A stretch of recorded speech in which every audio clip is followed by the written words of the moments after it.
Financial Survival Network, helping you to survive and thrive in the new economy. Get our complimentary newsletter at financialsurvivalnetwork.com. This is the Financial Survival Network. You are listening to the Financial Survival Network. I'm Kerry Lutz on 1590 WPSL.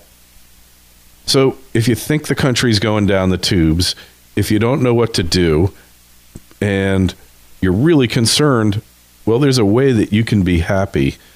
You just have to read this book called Enjoy the Decline, written by Captain Capitalism, also known as Aaron Clarey. Aaron, welcome back to the Financial Survival Network. Hi, Kerry. Thanks for having me.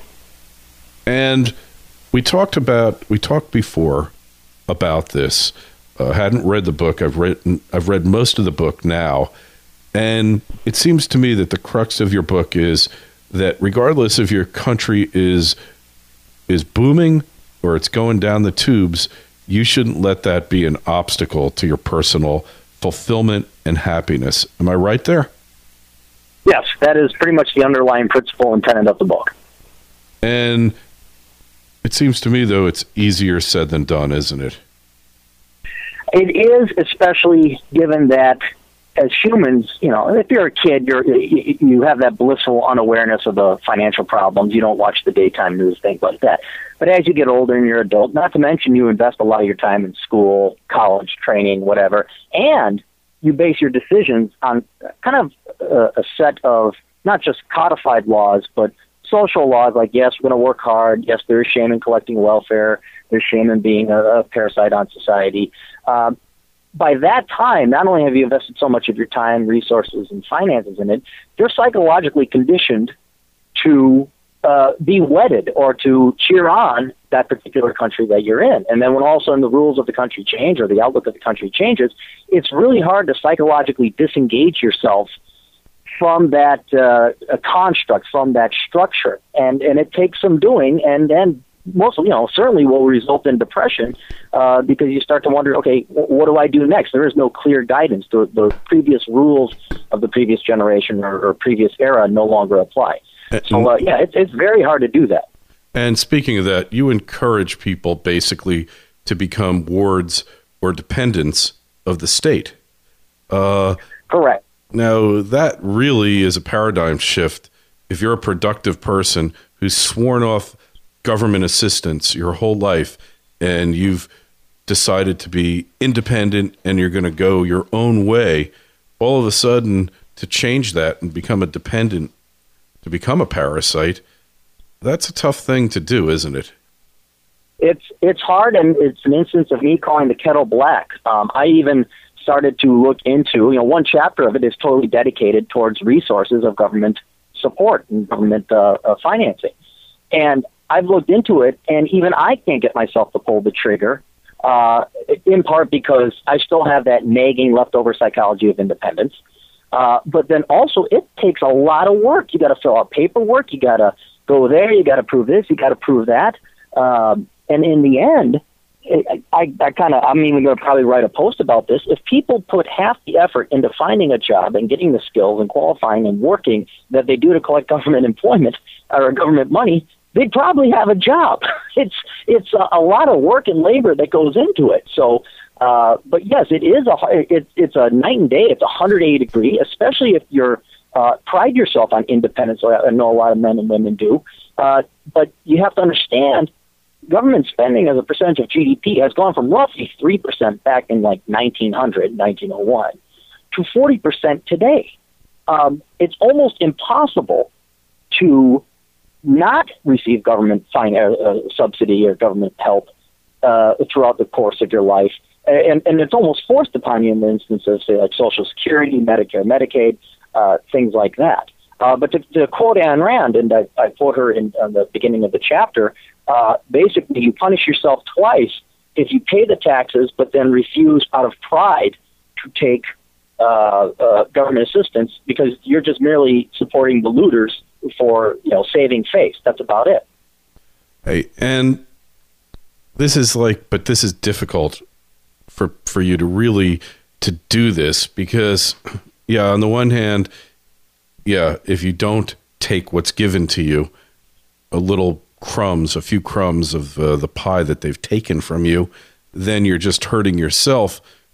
On the other hand, I know for myself, I've never relied upon the government to do anything for me economically, with the exception of some Social Security survivor benefits for my children. And the idea of actually becoming a ward to the state, I just find repugnant and a real infringement upon my freedom. So am I old-fashioned here? Am I square? Is it hip to be a parasite? Is that what it comes down to? Unfortunately, it is, but and this doesn't mean that you're old-fashioned or anything like that. It just means you're moral. What the huge jump is to go from one of morality to reality. And you're in your 40s or early mid-50s, yeah. Okay, how do you exactly undo half a century of not brainwashing but particular mental conditioning? That's a good question. See, and like I said, I say it because mathematically, logically in my brain, I know it's true. But you're right. Even me, emotionally, morally, it's hard for me to do it. But you gotta.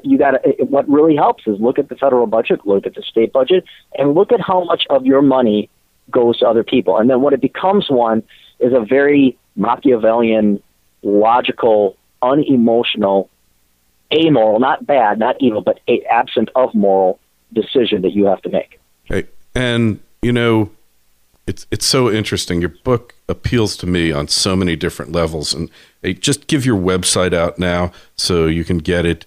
And I assume the book's on Amazon. You were kind enough to send me a copy, but your website again, where do we find you? You can find me at captaincapitalism.blogspot.com. And yes, you can find the book Enjoy the Decline on Amazon. And any of my books you can find on Amazon. Yeah, so the whole book, talking about taking benefits, about really minimalistic living, which is something I've never done in my life. Unfortunately, I lived at or above my means for most of my life until now, where I'm really cutting back and simplifying. About the only luxury I really want in life, other than having my air conditioning set at 70 degrees year-round in Florida, is a convertible.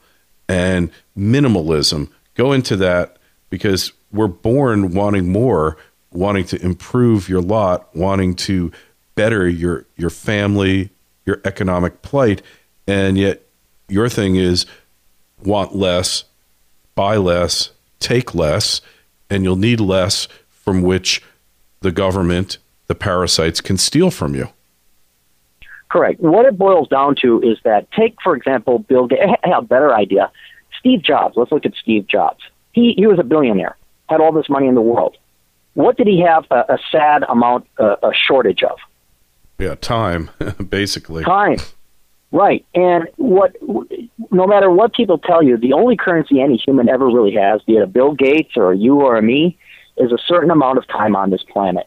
And the whole idea of minimalism is that if you can support yourself, provide the basic food, clothing, and shelter, and you keep yourself healthy and things like that, and heaven forbid you don't get cancer or something like that, then you are going to have a much better standard of living, because you are not wasting your time. You're not spending it at the office. You're not working for someone else, and consequently, the more money you make, you're not paying higher and higher amounts of taxes.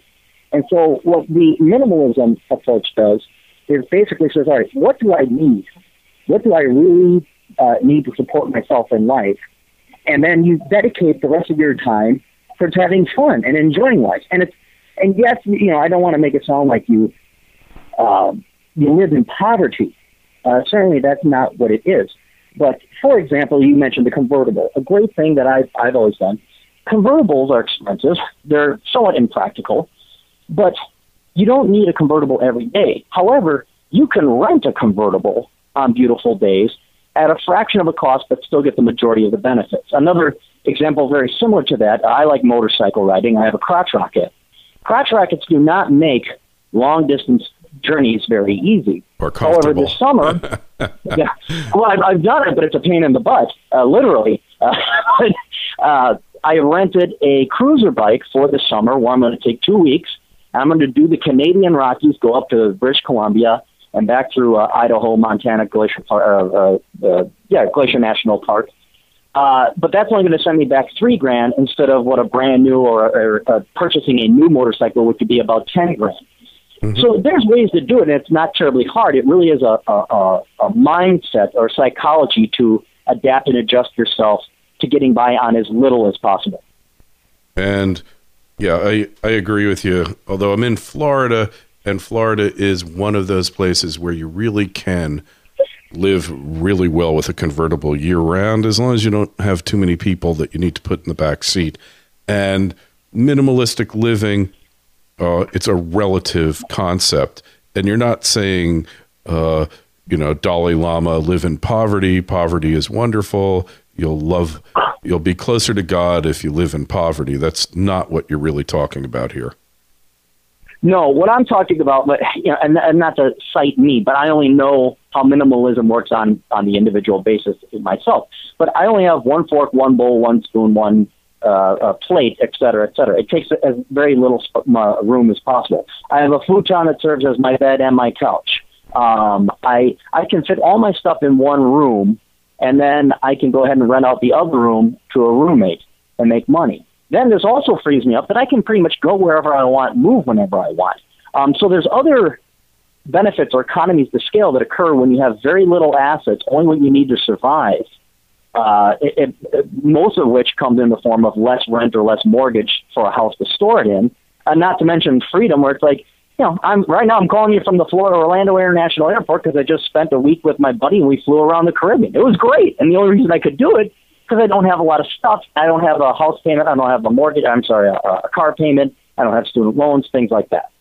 Hey, and you talked a lot about education and STEM, which is science, technology, engineering, and math, which is really the only degree that really makes sense, because if you're going to be a petroleum engineer, you're guaranteed an income, you're guaranteed a return on those student loans.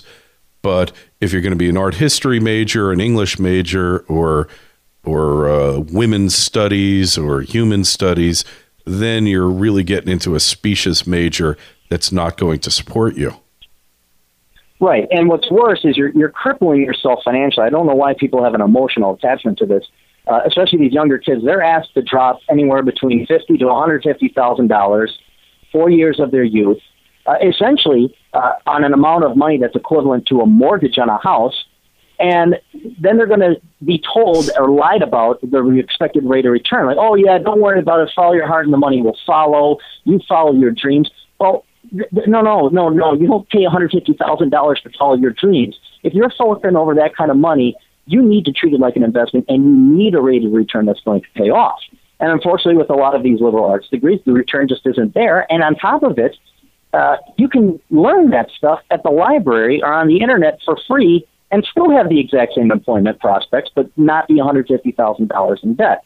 So in line with maximizing your rate of return on your time, which is really what it is, if you're going to go and spend that kind of money, it has to pay off in the I'd even say a medium run, where it gets you into a field where you don't have to worry about employment. You have a skill or a trade that's in demand no matter where you go.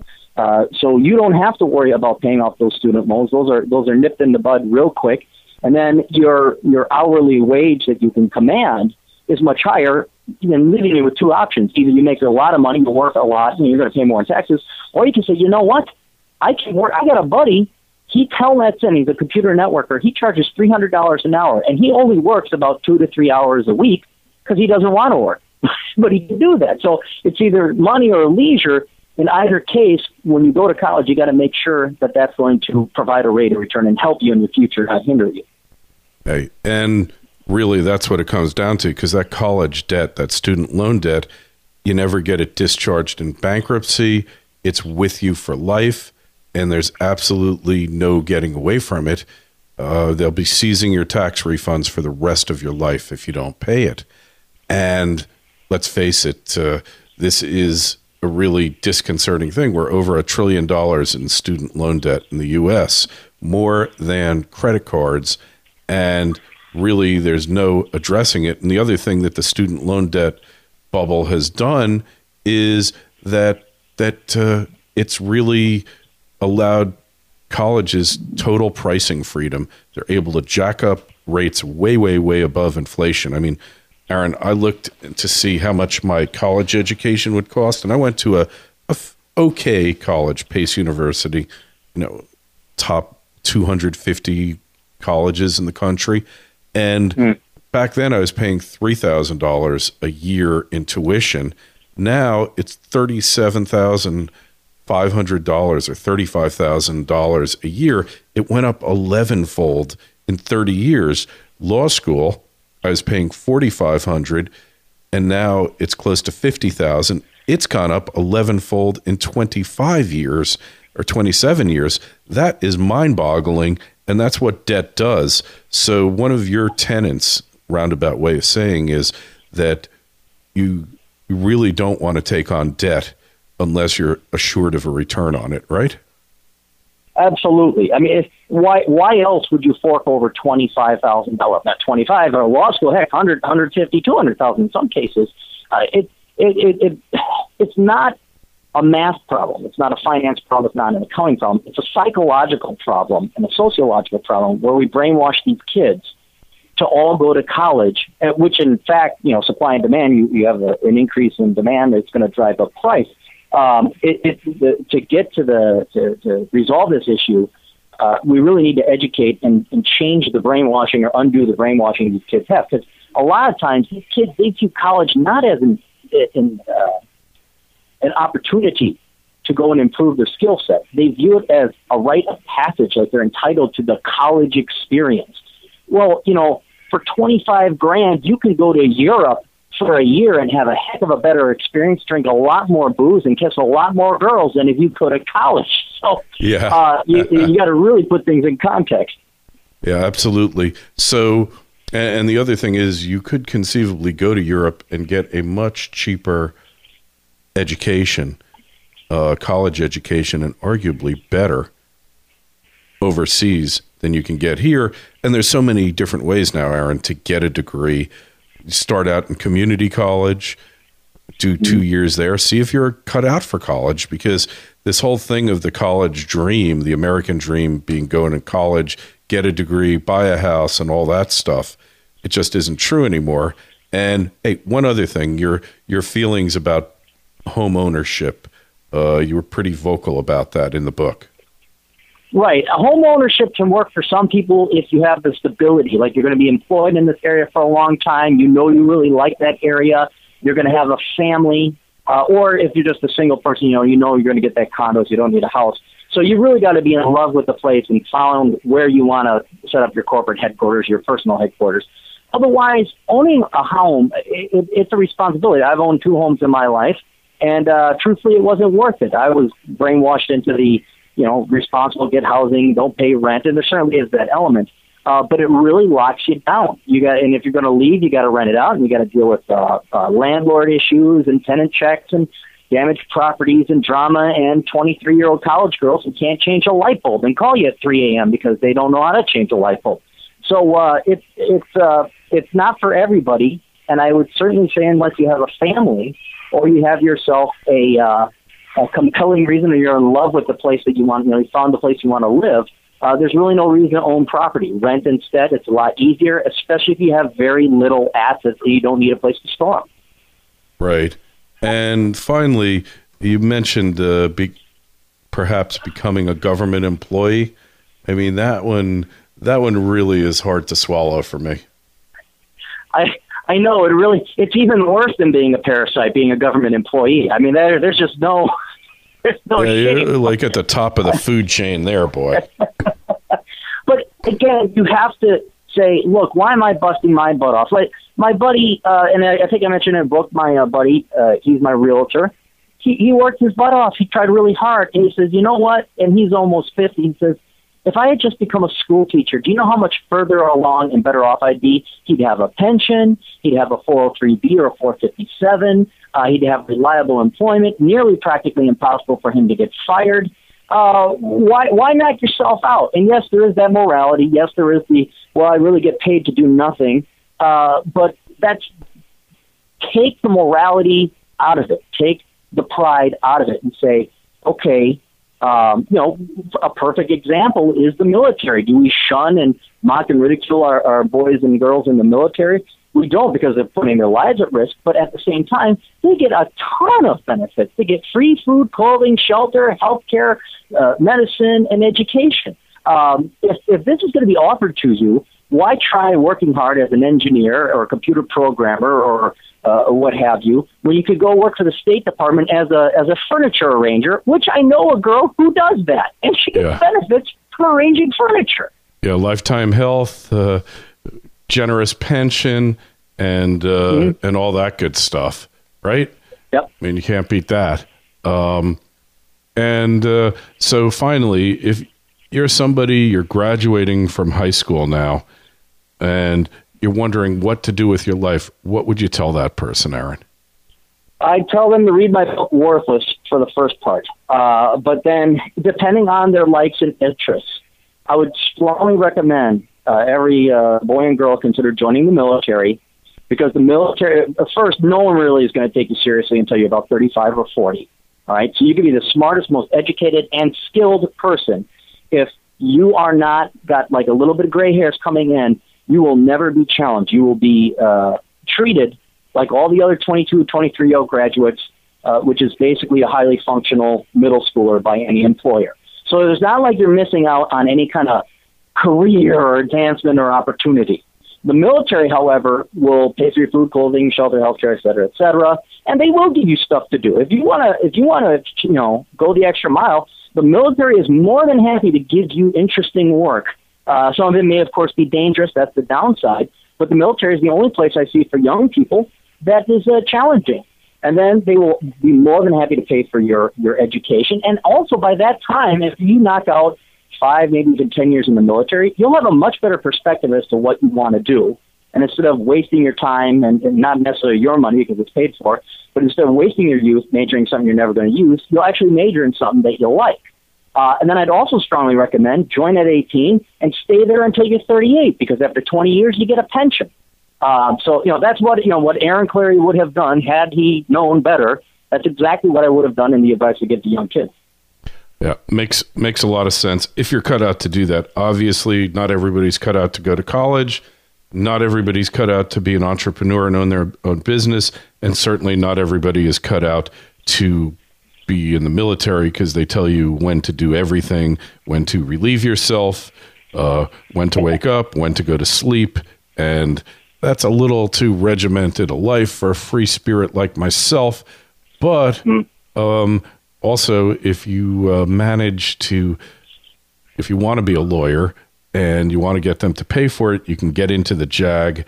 You can do things, get positions in the military that don't involve potential combat and really are less potentially injurious to your health, and give you freedom to pursue those things that you want to. So, Aaron, again, your website again, what's the... Captain Capitalism? Yeah, captaincapitalism.blogspot.com. And or you can just go to Amazon and search for those books. You'll be able to find them. Yep. Hey, and keep writing. I think you're an up-and-coming PJ O'Rourke on the libertarian side, and we love what you're doing, so keep it up. Thank you much, Kerry. I appreciate the time. Hi, I'm Kerry Lutz, host of the Financial Survival Network. We talk a lot about investments. We talk a lot about what to do with your money. If you're looking to invest in income-producing property, I recommend Jason Hartman. He's helped thousands of investors realize their dreams and help them to finance their retirements. He can help you find income-producing property anywhere in the country. He's got the know-how and the understanding to help you buy the right property at the right price. But it doesn't end there. He'll show you how to effectively manage your property and get the highest cash flow possible from it. And when it comes to the maximum tax benefits of your real estate investment, Jason is tops. Find Jason at www.jasonhartman.com. That's Jason, HARTMAN.com. Again, JasonHartman.com.